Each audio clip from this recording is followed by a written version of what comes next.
बच्चों, आज की कहानी प्रहलाद की कहानी है।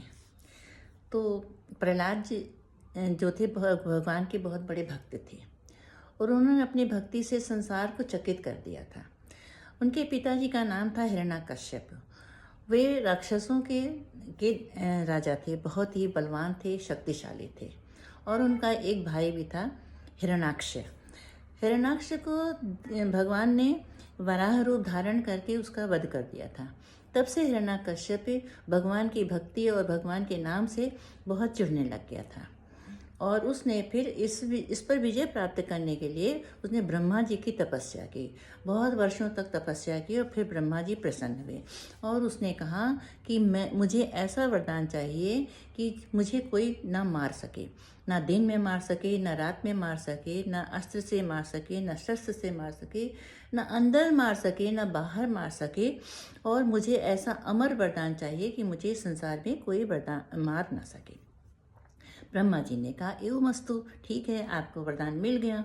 और इस तरह से वो बहुत बड़ा घमंडी बन गया और अपने आगे किसी को कुछ मानता ही नहीं था। तो सारे उसके राज्य में कोई भी पूजा पाठ नहीं कर सकता था, साधु संतों को बहुत तंग करता था और किसी के प्रकार की पूजा करने नहीं दिया। तभी उनके घर में एक बालक का जन्म हुआ जिसका नाम उन लोगों ने प्रहलाद रखा। तो प्रहलाद जब धीरे धीरे बड़ा होने लगा, उसकी रुचि भगवान की भक्ति में ही लगने लग गई। तो हर समय वो भगवान की में ही रमता रहता था और पूजा करता रहता था। और फिर धीरे जब थोड़ा बड़ा हुआ तो उसको गुरु जी के पास पढ़ने के लिए भेजा गया, लेकिन वहाँ पर भी उसका मन नहीं लगता था। वो सिर्फ भगवान की ही भक्ति में लगा रहता था। सारे गुरुजी बहुत परेशान थे कि मैं उसका ध्यान उस तरफ से कैसे हटाऊं, क्योंकि राजा का आदेश था कि ये भक्ति नहीं करनी चाहिए इसको।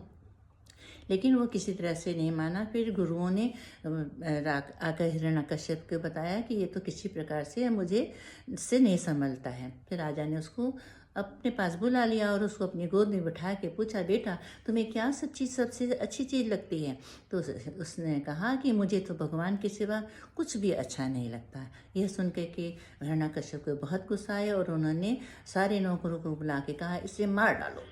तो जब नौकर उसको पकड़ के ले गए और अपने तीर तलवारों से जैसे ही उसको मारने के लिए आगे बढ़े, तो जैसे ही उसके बदन की तरफ बढ़े, उसके सारे तीर तलवार वगैरह सब टूट गए और वे नौकर भी उसको नहीं मार पाए।